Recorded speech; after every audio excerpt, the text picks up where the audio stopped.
जय हिंद साथियों, स्वागत है आपका self study classes with Sumit Jain YouTube channel और दोस्तों ऐप में। दोस्तों बहुत सारे स्टूडेंट को ऐप डाउनलोड नहीं करते बन रहा है या फिर कर भी लिया है तो कोर्स भी नहीं देख पा रहे हैं। तो मैं आज उनको बता दूं कि ये जो सेल्फ स्टडी क्लासेस इस प्रकार से जब आप प्ले स्टोर से करते हैं तो ये आपका वेल जो है आइकन उसमें लगा हुआ है ना। तो इस प्रकार से सेल्फ स्टडी क्लासेस आपको सर्च करना है और ऐसे आइकन में आपको ऐप मिलने वाला है। ठीक है, तो दोस्तों हम देखें कि प्ले स्टोर में आपको इस प्रकार से दिखेगा ये सेल्फ स्टडी क्लासेस। ठीक है, ये प्ले स्टोर में आपको सेल्फ स्टडी क्लासेस का ऐप दिखने वाला है। ठीक है, ये इमेज उसमें डली है, ये आइकन, ये लोगो उसमें डला है। ठीक है, अब दोस्तों इसको इंस्टॉल करना है, यहां से आप इंस्टॉल करेंगे। ठीक है, अब इंस्टॉल करेंगे तो वहां पर आपको नंबर मांगेगा, जीमेल नंबर मांगेगा, तो आपको ओटीपी आएगा, तो आप रजिस्टर करके आगे बढ़ेंगे। हिंदी की फनी ट्रिक लेकर के फिर से आ गए हैं। रोज 9:30 बजे आपकी फनी ट्रिक वीडियो होता है हिंदी साहित्य, है ना। हिंदी साहित्य को हम पढ़ते हैं, महत्वपूर्ण रचनाएं, महत्वपूर्ण प्रश्नों को ट्रिक के माध्यम से याद करने का प्रयास करते हैं। आप नेट एग्जाम की तैयारी कर रहे हैं, जेआरएफ, पीजीटी, टीजीटी या फिर किसी भी प्रदेश की टेट एग्जाम की तैयारी कर रहे हैं और उसमें हिंदी साहित्य पूछा जाता है, तो ये वीडियो दोस्तों आपके लिए है। चैनल को सब्सक्राइब जरूर करेंगे। आपको सिर्फ वीडियो देखना है, कुछ भी नहीं करना है। सारी की सारी जो जितने भी प्रश्न लेकर के आएंगे सारे के सारे याद हो जाएंगे। ठीक है, अब आपको दोस्तों 2 सेकंड दिए जाते हैं और प्रश्न का उत्तर बताना है कि श्री संप्रदाय की स्थापना किसने की थी। जी हाँ दोस्तों, 2 सेकंड में आप अपने उत्तर का चयन करें। जब तक मैं आपको बता देता हूं कि पुष्टि मार्ग के प्रवर्तक कौन थे, वल्लभाचार्य, है ना। सरहपा की एक रचना है दोहा कोश। ठीक है ना, सभी को पता है दोहा कोश है सरहपा की रचना। और आपका उत्तर हो जाता है श्री संप्रदाय की, क्या हो जाता है, रामानुजाचार्य, है ना, रामानुजाचार्य। और दोस्तों आपको पता होगा कि देश के कोने कोने में हम क्या बोलते हैं, श्री, फिर क्या लगाते हैं, राम, क्या करते हैं, श्री राम। तो श्री संप्रदाय के साथ हमने राम जोड़ दिया, तो श्री संप्रदाय के कौन होंगे, रामानुजाचार्य, श्री राम, है ना। तो रामानुजाचार्य, श्री संप्रदाय के रामानुजाचार्य। ठीक है, विशिष्ट अद्वैतवाद के रामानुजाचार्य। ठीक है, वैष्णव आचार्य थे, इन्होंने वैष्णव धर्म का क्या किया, प्रचार प्रसार किया, रामानुजाचार्य ने। ठीक है, ये चीज याद रखनी है। दोस्तों आपको बताना है प्रबंध चिंतामणि के रचनाकार कौन है, प्रबंध चिंतामणि। तो 2 सेकंड में आप अपने उत्तर का चयन करेंगे और आपका बिल्कुल सही आंसर क्या हो जाएगा, मेरुतुंग, मेरुतुंग। प्रबंध चिंतामणि के रचनाकार कौन है, मेरुतुंग हैं। और दोस्तों आपको पता है कि हमारे देश में विभिन्न प्रकार के मेरु यानी पर्वत हैं, है ना, पर्वत शिखर है ना, हमने विभिन्न प्रकार के। तो हमें क्या करना है, पर्वत शिखरों का, मेरु का क्या करना है, प्रबंध करना है, मेरु का प्रबंध करना है। तो मेरु की हमें चिंता करनी पड़ेगी। जैसे हमारे लद्दाख का पठार है, लद्दाख के पठार में मेरु हैं और उनकी हमें चिंता करनी पड़ेगी, नहीं तो छीन लेंगे लोग, है ना। तो इसलिए मेरु की चिंता करना है हमें और उनका प्रबंध करना है। तो प्रबंध चिंतामणि के रचनाकार कौन होंगे, मेरुतुंग। ठीक है, याद रखेंगे। आ नंबर आपका बिल्कुल सही है। रोड़ा कवि की एक रचना है कौन सी, राउल बेल। राउल बेल है दोस्तों, शिलांकित कृति मानी जाती है, शिलांकित कृति। ठीक है, तो इसको याद रख लेना है, राउल बेल की, रोड़ा कवि की राउल बेल शिलांकित कृति मानी जाती है। ठीक है, अगला देखते हैं दोस्तों। अगला जो अपना प्रश्न है वो क्या है, उसको देखते हैं। पृथ्वीराज रासो की रचना विधान में सर्वाधिक विवादास्पद पक्ष कौन सा है। 2 सेकंड में आप अपने उत्तर का चयन करेंगे और आपको पता है कि पृथ्वीराज रासो चंद्रबरदाई जी का महाकाव्य है। पृथ्वीराज रासो हिंदी का प्रथम महाकाव्य है। चंद्रबरदाई हिंदी के प्रथम महाकवि हैं।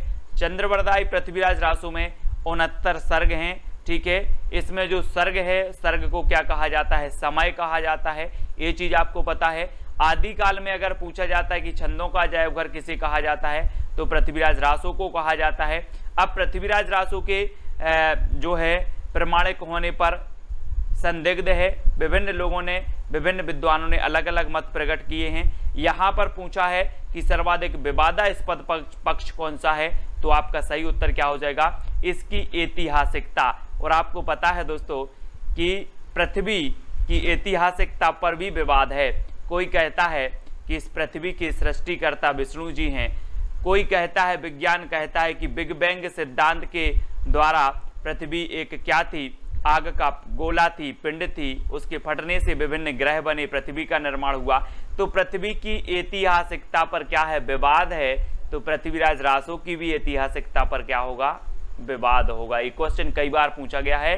तो पृथ्वीराज रासो की ऐतिहासिकता पर क्या है, विवादास्पद है, सर्वाधिक विवादास्पद ऐतिहासिकता है। अगला क्वेश्चन बताना दोस्तों, बीसलदेव रासो का काव्य रूप क्या है। सबसे पहले तो ये बात पता होनी चाहिए कि जो बीसलदेव रासो काव्य है वो किसका है, नरपति नाल का है। किसका है, नरपति नाल का है। ठीक है, अब इसके काव्य रूप क्या है, 2 सेकंड में आपको बताना है दोस्तों। तो आपको पता है ना दोस्तों कि यहां पर क्या आ रहा है, देव और 20। तो 20 देव, आपने पता होगा हम 20 देव के गीत गाते हैं। 20 देव बोले, हनुमान जी की भी पूजा कर लो, राम की भी कर लो, श्री कृष्ण भी की कर लो, है ना, मस्जिद में भी चले जाओ। 20 देवों की हम क्या करते हैं, पूजा करते हैं। करते कि नहीं करते, तो पूजा करते हैं और गीत गाते हैं। गीत गाते हैं तो बीसलदेव रासो का जो काव्य रूप होगा वो क्या होगा, गीति काव्य, गीति काव्य है। ठीक है, और बीसलदेव रासो के रचयिता कौन है, नरपति नाल। ठीक है, और बीसलदेव रासो जो है दोस्तों आपको पता है ये अजमेर के शासक के संबंधित है। ठीक है, अजमेर के शासक थे विग्रहराज। विग्रहराज इसके नायक हैं, ये भी याद रख लेना है। बीसलदेव राज के नायक कौन है अगर पूछा जाए तो विग्रहराज हैं, और इस श्रृंगारिक रचना मानी जाती है बीसलदेव रासो। ये चीज भी आपको याद रखनी है। ठीक है, अगला देखो, अपभ्रंश का भवभूति किसे कहा जाता है। अपभ्रंश का भवभूति बताना है। और दोस्तों आपने पता होगा यहाँ पर क्या आ रहा, भवभूति। भवभूति से नहीं लग रहा है आपको कि भभूति, भभूति क्या करते हैं पंडा लोग, क्या करते हैं, अपनी भभूति अभूति लगाई मुंह में, है ना, सब जगह टीका ईका लगाया, भभूति लगाया और भगवान के पास पहुंच गए और पुष्प चढ़ाने। क्या चढ़ाने, पुष्प चढ़ाने।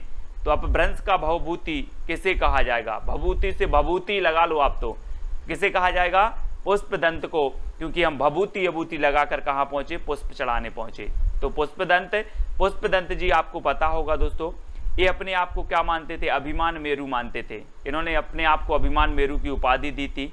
इनका एक ग्रंथ है महापुराण, है ना, पुष्पदंत जी का, वो भी आपको याद रखना है। ठीक है, और अपभ्रंश के प्रथम कवि कौन है, स्वयंभू। ये अपभ्रंश के प्रथम महाकवि हैं, है ना। और स्वयंभू को हिंदी का प्रथम कवि किसने माना है, तो वो माना है किसने, राम कुमार वर्मा ने। ये चीज भी आपको याद रखनी है। ठीक है, राम कुमार वर्मा। और सरहपा के बारे में तो मैंने आपको बताया था कि सरहपा की जो रचना है एक कौन सी है, दोहा कोश है ना। सरहपा मैंने आपको कई बार बताया है कि आप कभी बोलोगे कि सर दोहा सुनाओ, सर दोहा सुनाओ, तो मैं वही वाला सुना दूंगा कि पोथी पढ़ पढ़ जगमुआ भय पंडित भया न कोई, 2.5 अक्षर प्रेम के पढ़े सो पंडित। वही वाला दोहा आता मुझे तो, है ना। तो सर दोहा सुनाओ, तो दोहा कोश सरहपा, सर से, है ना। और राम सिंह की कौन सी है, पाहोड़ दोहा, पाहोड़ दोहा। ठीक है, तो याद रखना है। अगला बताना, ध्यान मंजरी की रचयिता कौन है। दोस्तों ध्यान मंजरी के रचयिता बताना है, अग्रदास हैं, नावादास हैं, कुंभन दास हैं या फिर सूरदास हैं। तो आपका बिल्कुल सही आंसर क्या हो जाएगा दोस्तों, मैं बोल रहा हूं कि आप पढ़ाई कर रहे हो और आपका ध्यान अग्र कहीं नहीं जाना चाहिए, सिर्फ पढ़ाई पर जाना चाहिए, वीडियो पर जाना चाहिए। अग्र आपका ध्यान नहीं जाना चाहिए। तो ध्यान मंजरी के रचयिता कौन होंगे, क्योंकि ध्यान कहाँ नहीं जाना चाहिए, अग्र, तो अग्रदास। ठीक है, नावादास के गुरु कभी कभी पूछा जाता है तो अग्रदास। ठीक है, कुंभन दास के गुरु पूछे जाते हैं तो बल्लवाचार, सूरदास जी के गुरु पूछे जाते हैं तो बल्लवाचार। इनको याद रखेंगे। नावादास के गुरु अग्रदास। नावादास की एक रचना है कौन सी, भक्तमाल। कौन सी है, भक्तमाल। ये भी आपको याद रखनी है। ठीक है, आगे देखते हैं, हनुमान नाटक के रचयिता कौन है। दोस्तों मैंने एक चित्र आपको दिया है, हनुमान जी के दर्शन करें और फिर हनुमान नाटक के रचयिता बताएं कौन हो सकते हैं। मैंने ये चित्र क्यों दिया है, इसलिए दिया है कि हनुमान जी अपना सीना हृदय फाड़ कर दिखा रहे, हृदय फाड़ कर दिखा रहे हैं और बोले कि मेरे हृदय में देख लो सीता और राम विराजमान रहते हैं। मेरे हृदय को फाड़ कर देख लो, सीता और राम विराजमान रहते हैं। तो हनुमान नाटक के रचयिता कौन होंगे, हृदय राम, क्योंकि हनुमान के हृदय में कौन होते हैं, राम होते हैं, हृदय राम। तो आ नंबर आपका बिल्कुल सही हो जाएगा। अब कभी भी आपसे पूछा जाएगा हनुमान नाटक रचयिता कौन है, तो हनुमान की बात आई है, बोले हृदय राम, हनुमान तो हृदय में राम को रखते हैं। ठीक है, तो आ नंबर आपका बिल्कुल सही हो जाएगा। अगला बताना है दोस्तों बरबे रामायण की रचयिता कौन है। बरबे रामायण 4 विकल्प हैं, 4 में से चयन करना, 2 सेकंड आपको दिए जाते हैं। और एक चीज बताना दोस्तों कि जब तुलसीदास ने रामायण लिखी, तुलसीदास ने रामायण लिखी, रामचरितमानस लिखी, तो एक चीज बताना कि रामायण पर आधारित इन्होंने रामचरितमानस लिखी, लेकिन इन्होंने बार बार नहीं पढ़ी होगी क्या इसको। हम कोई भी चीज 5 लाइन लिख देते हैं, 5 लाइन अगर कोई अच्छी सी पंक्तियां लिख दी, कविता लिख दी, तो हम बार बार पढ़ते रहते उसी को। तो तुलसीदास ने इतना बड़ा महाकाव्य लिखा, ये बार बार नहीं पढ़ेंगे, पढ़ेंगे ना बार बार, तो बार बार पढ़ी तो बरबे रामायण, बरबे से बार बार, बरबे रामायण के रचयिता कौन होंगे, बोले तुलसीदास होंगे, क्योंकि इन्होंने क्या की, रामचरितमानस की रचयिता इन्होंने रचना की, रामायण की रचना की, है ना, तो इन्होंने बार बार पढ़ी, इसलिए बरबे रामायण।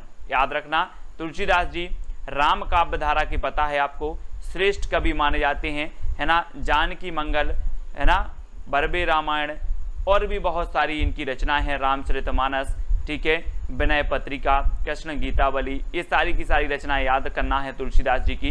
ट्रिक से मैं आपको याद करवाएंगे एक बात, है ना। अग्रदास की हमने पढ़ी थी कौन सी, ध्यान मंजरी पढ़ ली थी, और अग्रदास जो गुरु हैं अग्रदास वो किसके हैं, नाभादास के हैं। ठीक है, प्राणचंद्र चौहान की आपको पता है दोस्तों, प्राणचंद्र चौहान की भी इनकी रचना है, कौन सी है याद नहीं आ रही है मुझे, बहुत अच्छी है, पूछी जाती है, रामायण महानाटक। कौन सी है, रामायण महानाटक। हम बोल देते ना कि रामायण हमारे क्या हैं, प्राण हैं, रामायण हमारी प्राण है, तो रामायण महानाटक के रचयिता कौन होंगे, प्राणचंद्र चौहान। और पुष्पदंत के बारे में तो आपको बता दिया है दोस्तों कि इन्हें भवभूति कहा जाता है, अपभ्रंश का भवभूति पुष्पदंत को, है ना। महापुराण इनका एक काव्य है, रचना है महापुराण, ठीक है। और पुष्पदंत जो हैं बहुत ही इन्होंने अपने आप को क्या कहा था, अभिमान मेरु कहा था। तो ये चीज भी आपको याद करनी है। और बरबे बार बार रामायण किसने पढ़ी थी, तुलसीदास ने, तो बरबे रामायण के तुलसीदास हो जाएंगे। ठीक है, हंस जवाहर की रचयिता बचाना है दोस्तों, हंस जवाहर। यहाँ पर जवाहर हीरा जवाहरात रखे हैं यहाँ पर, और आप कहीं गए हो काम करने और यहाँ से आपके जो हंस जवाहर क्या हो गए, गोल हो गए, जवाहर गोल हो गए। आपने पूछा कि जवाहर कहाँ गए, तो बोले हंस जवाहर खा गया, हंस जवाहर खा गया। क्यों खा गया, हमें विश्वास नहीं है, बोले कसम से हंस जवाहर खाए गया। तो कसम से तो कासिम शाह है, हंस क्या खा गया, जवाहर खा गया। तो कासिम शाह की हंस जवाहर, है ना।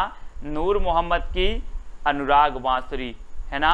शेख नबी की ज्ञानदीप, उस्मान की चित्रावली, आपको रचनाएं याद करना है। ठीक है, याद करवा देंगे। सीतायन की रचनाकार कौन है दोस्तों, सीतायन। अब यहाँ पर आया है सीता, और 2 सेकंड आपको बताना है, और ये भी बता देना है कि सीता जी किसकी प्रिया थी, किसकी थी, राम की प्रिया थी, और उनकी शरण में रहती थी। बोले हमें आपकी शरण मिल जाए, इससे अच्छा और कुछ नहीं हो सकता मेरे लिए। तो सीतायन किसकी रचना होगी, राम प्रिया, राम की प्रिया कौन थी, सीतायन, है ना, सीता जी थी।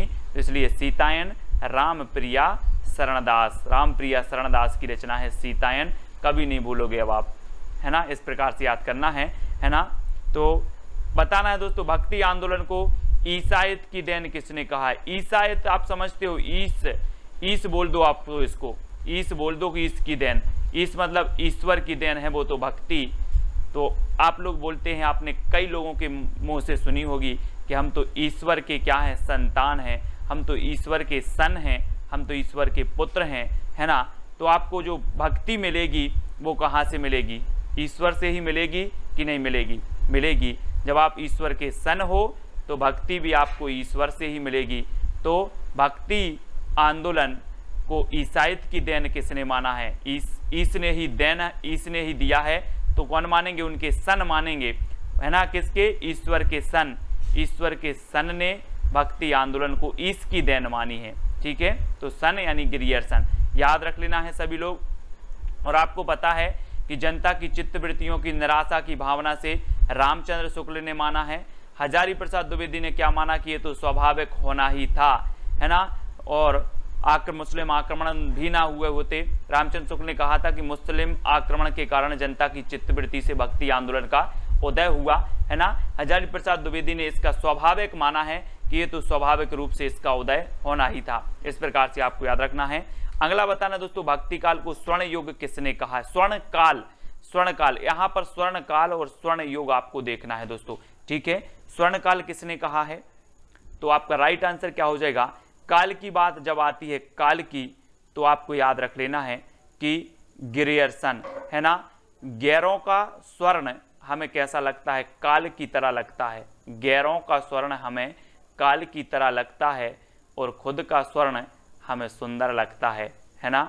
खुद का स्वर्ण हमें स्वर्ण युग लगने लगता है, सुंदर लगने लगता है, लेकिन गैरों का स्वर्ण हमें काल की तरह लगता है। तो याद रखना है इधर से दोस्तों, स्वर्ण काल कहा ग्रियर्सन ने।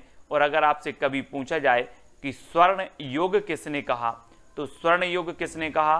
स्वर्ण युग श्याम सुंदर दास ने कहा, क्योंकि जो स्वर्ण युग है वो सुंदर होगा, काल होगा जो, तो काल की तरह देखेंगे गैरों के स्वर्ण को, ठीक है। हजारी प्रसाद द्विवेदी ने भक्ति काल को लोक जागरण कहा। क्या कहा? लोक जागरण। इसको भी आपको याद रखना है। और दोस्तों रामचंद्र शुक्ल ने क्या कहा? तो इन्होंने भक्ति काल कहा, ठीक है। ये चीज आपसे कभी पूछी जाती है, याद रखना। स्वर्ण काल ग्रियर्सन ने, स्वर्ण युग श्याम सुंदर दास ने, है ना। लोक जागरण काल हजारी प्रसाद द्विवेदी ने और भक्ति काल रामचंद्र शुक्ल ने। तो ये सारी जानकारी आपको याद रखनी है। और कभी आपसे पूछा जाए स्वर्ण युग किसने कहा और ऑप्शन में श्याम सुंदर ना हो, तो ग्रियर्सन लगा देना, ठीक है, याद रखना। अगला बताना दोस्तों, आलवार शब्द का अर्थ क्या होता है? आपको पता है कि आलवार भक्तों की संख्या कितनी मानी गई? 12। हमने कैसे याद किया था? यहाँ पर दिया है 12, यहाँ पर क्या दिया? 12, तो 12 से 12। आलवार भक्तों की संख्या कितनी है? 12, ठीक है। अब आलवार शब्द का अर्थ बताना है दोस्तों, क्या होता है। आप लोग के लिए मैं एक छोटी सी हिंट दे रहा हूं कि आप जितनी बार भी आलवार ट्रिकी वीडियो देखते हो और आप क्या हो जाते हो? मग्न हो जाते हो। आप आलवार ट्रिकी वीडियो देखते हो और मग्न हो जाते हो, तो आलवार शब्द का अर्थ क्या होता है? मग्न होना, है ना। बोले सर मैं तो आलवार आपका ट्रिकी वीडियो देखता हूं और मग्न हो जाता हूं, है ना। तो मग्न होना आलवार का अर्थ होता है। और आलवार भक्तों की संख्या थी 12। डॉक्टर हजारी प्रसाद द्विवेदी ने सूफी काव्यधारा की प्रथम रचना किसे माना है? सूफी काव्यधारा की, बहुत ही बढ़िया प्रश्न है दोस्तों, यहां से आपके बहुत सारे प्रश्न कवर होने वाले हैं। अब आपको बताना है कि हजारी प्रसाद द्विवेदी ने बताना है। तो 4 विकल्प हैं, 2 सेकंड में आप अपने उत्तर का चयन करेंगे। तो एक क्रम से दिया है बिल्कुल दोस्तों, है ना। हजारी प्रसाद द्विवेदी ने जो माना है वो ईश्वर दास कृत सत्यवती कथा। किसे माना है? ईश्वर दास कृत सत्यवती कथा। और मैंने आपको याद करवाया था कि ईश्वर की कथा सत्य होती है और इस कथा को हम एक बार नहीं, कितने बार पढ़ेंगे? 1000 बार पढ़ेंगे। कितने बार पढ़ेंगे? 1000 बार पढ़ेंगे। तो हजारी प्रसाद द्विवेदी सूफी काव्यधारा की प्रथम रचना किसे मानेंगे? किसे मानेंगे? ईश्वर दास कृत सत्यवती कथा को, क्योंकि ईश्वर की कथा सत्य होती है और सत्य कथा को हम 1000 बार पढ़ेंगे, ठीक है, 1000 बार पढ़ेंगे। तो इसको याद रखेंगे।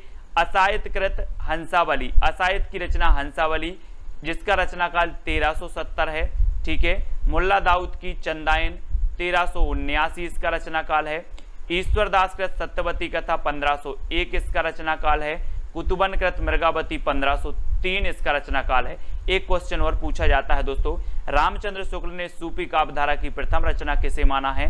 तो मृगावती को माना है, मृगावती को माना है। और प्रथम कभी माना है? कुतुबन को। तो ये चीज आपको याद रखनी है, जिसका रचना काल क्या है? 1503 है। अब एक क्रमबद्ध में अगर कभी पूछा जाए तो पहले हंस लिया करो, पहले हंसो फिर चांद को देखो, पहले हंसो फिर चांद को देखो, फिर सत्य कथा सुनो और फिर क्या हो जाएगा आप, है ना, मृग को देखो। इस प्रकार से याद करना है कि पहले हंसो फिर चांद को देखो, सत्यवती कथा और मृगावती, ठीक है। इस प्रकार से मैं आपको जो आपकी क्रमबद्ध है ना दोस्तों, वो इसी प्रकार से याद करवा देंगे। क्रमबद्ध वाले जो आपकी रचनाएं हैं, जो आपके कवि हैं, उनको करवाएंगे, दिक्कत नहीं करना है। छिताई वार्ता के रचनाकार कौन है? छिताई वार्ता दोस्तों, यहाँ पर क्या आया है? ताई, और सभी के घर में ताई होती हैं। बोले हमारी ताई बहुत अच्छी हैं, ऐसे बोलते हैं ना, हमारी ताई तो बहुत अच्छी हैं, मुझे नारायण जी की क्या सुनाती हैं, कथा सुनाती हैं, और बोलती हैं कि आप नारायण जी की कथा सुना करो, है ना, आपका क्या हो जाएगा, अच्छा होगा, आप एग्जाम में पास हो जाओगे। तो छिताई से आ रहा है ताई, और ताई किसकी कथा सुनाती हैं, नारायण जी की, है ना। तो नारायण नारायण और नारायण की कथा सुनाती हैं ताई। तो छिताई वार्ता के रचनाकार कौन होंगे, नारायण दास। ठीक है। सत्यवती कथा ईश्वर दास की है। तुलसीदास की हमने पढ़ ली थी। रामचरितमानस, है ना, 1574 इसका रचना काल माना जाता है। और अग्रदास की रचना हमने पढ़ी थी कौन सी, ध्यान मंजरी। ध्यान मंजरी आपको याद रहना है। ठीक है। अगला बताना दोस्तों, रामायण महानाटक के रचनाकार कौन है। मैंने तो आपको बता दिया है, क्या बता दिया कि रामायण हमारी क्या है, प्राण है, रामायण हमारी प्राण है। तो रामायण महानाटक के रचनाकार कौन होंगे, प्राण है तो प्राणचंद्र चौहान, है ना। रामायण हमारी क्या है, प्राण, तो प्राणचंद्र चौहान LT ग्रेड, है ना, में पूछा गया था ये क्वेश्चन, बहुत ही बढ़िया क्वेश्चन है। कुतुबन की तो मृगावती अपने पढ़ ली है। तुलसीदास की अपन ने रामचरितमानस, है ना, वर्वे रामायण, रामज्ञा प्रश्न और कृष्ण गीतावली, ये सारी रचनाएं तुलसीदास जी की हैं। गोकुलदास की बात करें तो 252 वैष्णव की वार्ता और 84 वैष्णव की वार्ता, ये गोकुलदास की रचनाएं हैं, है ना, इनको भी आपको याद रखना है। दोस्तों आगे पूछा जाता है श्याम सगाई के रचनाकार कौन है, श्याम सगाई। और दोस्तों जल्दी से बताना है, श्याम जी के जो बाबा थे वो कौन थे, नंद बाबा। आप लोग बोलते नंद बाबा, और नंद बाबा ने बोला कि श्याम अब क्या हो गए, बड़े हो गए हैं, अब इनकी क्या कर दी जाए, सगाई कर दी जाए। किसने सोचा, नंद बाबा ने। तो नंद बाबा ने श्याम की सगाई किसने की, नंद बाबा ने। तो नंददास, श्याम सगाई के रचनाकार कौन होंगे, नंददास। नंददास की दोस्तों क्या है, भंवर गीत भी है, भंवर गीत है ना, और रूप मंजरी है, अनेकार्थ मंजरी भी इन्हीं की है। ठीक है। बहुत सारी हैं नंददास की रचनाएं, मैं आपको बहुत अच्छे से समझाऊंगा, ट्रिक से कभी नहीं भूलोगे आप। तो श्याम सगाई तो याद हो गई होगी कि नंद ने सोचा अब श्याम की सगाई कर दी जाए। ठीक है। मलिक मोहम्मद जायसी सूफी काव्यधारा के प्रथम महाकवि माने जाते हैं दोस्तों, और इनकी जो महाकाव्य है वो कौन सा है, पद्मावत है। हजारी प्रसाद द्विवेदी की अगर बात करें तो हजारी प्रसाद द्विवेदी बहुत ही श्रेष्ठ, है ना, साहित्यकार हुए हैं। हिंदी साहित्य की भूमिका, हिंदी साहित्य का आदिकाल, हिंदी साहित्य का उद्भव और विकास, ये सभी हजारी प्रसाद द्विवेदी जी के ग्रंथ हैं। रामचंद्र शुक्ल जी का हिंदी साहित्य का इतिहास है ना, इनको तो याद करेंगे ही। तुलसीदास को काली काल का जो वाल्मीकि कहा है वो किसने कहा है, वाल्मीकि बताना है दोस्तों, काली काल का वाल्मीकि किसने कहा है, जल्दी बताओ, काली काल का वाल्मीकि किसने कहा है। तो आपको पता है दोस्तों कि हम बोलते हैं काल आ गया, क्या आ गया, काल आ गया। तो काल कहाँ से आता है, धरती में से कि नभ से। आप देखते हो कि हे भगवान काल आ जाता मुझे तो उठा लेता, है ना। तो काल कहाँ से आएगा, नभ से आएगा। तो कली काल का वाल्मीकि किसे कहा जाएगा, किसने कहा है, तो नावादास ने। नभ से आएगा काल, है ना। तो कली काल का वाल्मीकि नावादास ने कहा है, किसे, तुलसीदास को। ठीक है, याद करना है। अगला देख लेते हैं दोस्तों, तुलसीदास को चलता फिरता तुलसी तरु किसने कहा है, तुलसी तरु। और तुलसी तरु की बात हो रही है दोस्तों, पौधे की बात हो रही है ना, और इसलिए इन्हें तुलसी तरु कहा गया कि तुलसी इतना पवित्र पौधा माना जाता है। और आपको पता है कि 24 घंटे आपको ऑक्सीजन प्रदान करता है, दिन रात ऑक्सीजन प्रदान करता है तुलसी और पीपल के वृक्ष, है ना, बहुत ही पवित्र माना जाता है। और तुलसी के जैसी सरस्वती थी किसमें, तुलसीदास में। तुलसी तरु और तुलसीदास इस प्रकार से, तो ये मधुसूदन ने कहा है। ठीक है, किसने, मधुसूदन ने। और मधु मतलब होता है भौरा, तो भौरा किसके पास जाएगा, तरु के पास तो जाएगा, है ना। तो मधु तरु के पास जाएगा, इसलिए मधुसूदन सरस्वती ने तुलसीदास को चलता फिरता तुलसी तरु कहा। बहुत ही बढ़िया प्रश्न है, कई बार पूछा गया है। अगला बताना, भक्तमाल के टीकाकार कौन माने जाते हैं। भक्तमाल के टीकाकार प्रियादास हैं, अग्रदास हैं, हेमचंद्र या फिर देवसेन हैं। तो आपको बताना है दोस्तों, भक्तमाल रचना है किसकी, नाभादास की। लेकिन भक्तमाल के कौन बताना है, टीकाकार बताना है। और मैं आपको हिंट दे रहा हूं कि जो भक्त देते हैं, भक्त होते हैं, वो भगवान के प्रिय होते कि नहीं होते, जल्दी बताओ। भक्त भगवान के प्रिय होते हैं, इसलिए भक्तमाल के टीकाकार कौन होंगे, प्रियादास। कौन होंगे, प्रियादास होंगे। तो आ नंबर आपको याद रख लेना, क्योंकि भक्त भगवान के प्रिय होते हैं। तो प्रियादास, ठीक है। अग्रदास की तो हमने पढ़ी ही थी कि अग्रदास की ध्यान मंदिरी। हेमचंद्र अपभ्रंश के व्याकरणाचार्य हैं। देवसेन दोस्तों हिंदी की प्रथम रचना है इनकी कौन सी, श्राप का चार, ठीक है। श्राप का चार 933 ईस्वी जिसका रचना काल है, तो इसको भी आपको याद रखना है, ठीक है। अब दोस्तों आपको एक चैलेंज प्रश्न दिया जाता है कि विनय पत्रिका की भाषा क्या है। आपको कमेंट में इसका उत्तर बताना है, विनय पत्रिका की भाषा क्या है, अवधी, भोजपुरी, ब्रज या फिर मैथिली। तो इसकी भाषा आपको बताना है कमेंट में। सभी लोग, जितने भी लोग देख रहे हैं, सभी को इसका उत्तर बताना है, ठीक है। सभी लोग बताएंगे। और आपका जो पिछला चैलेंज प्रश्न था, चित्रलेखा किसकी रचना है, तो चित्रलेखा किसकी है, भगवती चरण वर्मा की। हमने कैसे इसको याद किया था कि हमें जो हम पुस्तक पढ़ते हैं, जो हम रजिस्टर में पढ़ते हैं, जो नोट्स पढ़ते हैं, सबसे पहले पृष्ठ पर हमें चित्र बनाना है किसका, भगवती का। भगवती का बनाओगे तो आपका कल्याण जरूर होगा। इस प्रकार से हमने दोस्तों हिंदी साहित्य की निरंतर रोज अपनी क्लास चलती है सुबह 9:30 पर, है ना, जिसमें हम टिर्की वे में समझते हैं। शाम को रात्रि 9 बजे भी आपका टेस्ट होता है ना, विस्तृत अध्ययन करते हैं, टेस्ट होते हैं। तो हिंदी साहित्य की 2 क्लासें आपकी चलती है, सुबह 9:30 बजे और रात्रि 9 बजे, ठीक है। तो इन जरूर देखें इनको। हिंदी व्याकरण की आपकी 8 बजे क्लास होती है, तो उसको देखें। वीडियो को लाइक करें। जो भी अभी टेलीग्राम ग्रुप से नहीं जुड़े वो टेलीग्राम से जुड़ जाएं। टेलीग्राम से जुड़ने के लिए आपको सर्च करना है टेलीग्राम पर IAS स्टडी ट्रैक और ज्वाइन हो जाना है, ठीक है। और दोस्तों व्हाट्सअप ग्रुप है अपना 9098609291। ये व्हाट्सअप नंबर है। ये व्हाट्सअप ग्रुप में आप जुड़ सकते हैं। इस पर मैसेज करेंगे तो व्हाट्सअप ग्रुप की आपको लिंक मिल जाएगी, तो आप व्हाट्सअप ग्रुप से जुड़ सकते हो। इंस्टाग्राम में आपको सर्च करना है self study classes Sumit Jain, ठीक है। और फेसबुक पे आपको सुमित जैन सर्च करना है और वीडियो को लाइक करके शेयर अवश्य करना है। वीडियो कैसा लगा कमेंट के माध्यम से अवश्य बताना है और शेयर जरूर करना है। लाइक तो सभी लोग करेंगे। जय हिंद। दोस्तों बहुत सारे स्टूडेंट को ऐप डाउनलोड नहीं करते बन रहा है, या फिर कर भी लिया है तो कोर्स भी नहीं देख पा रहे हैं। तो मैं आज उनको बता दूं कि ये जो सेल्फ स्टडी क्लासेस इस प्रकार से जब आप प्ले स्टोर से करते हैं तो ये आपका जो है आइकन उसमें लगा हुआ है ना। तो इस प्रकार से सेल्फ स्टडी क्लासेस आपको सर्च करना है और ऐसे आइकन में आपको ऐप मिलने वाला है, ठीक है। तो दोस्तों हम देखें कि प्ले स्टोर में आपको इस प्रकार से दिखेगा ये सेल्फ स्टडी क्लासेस, ठीक है। ये प्ले स्टोर में आपको सेल्फ स्टडी क्लासेस का ऐप दिखने वाला है, ठीक है। ये इमेज उसमें डली है, ये आइकन, ये लोगो उसमें डला है, ठीक है। अब दोस्तों इसको इंस्टॉल करना है, यहां से आप इंस्टॉल करेंगे, ठीक है। अब इंस्टॉल करेंगे तो वहां पर आपको नंबर मांगेगा, जीमेल नंबर मांगेगा, तो आपको OTP आएगा, तो आप रजिस्टर करके आगे बढ़ेंगे।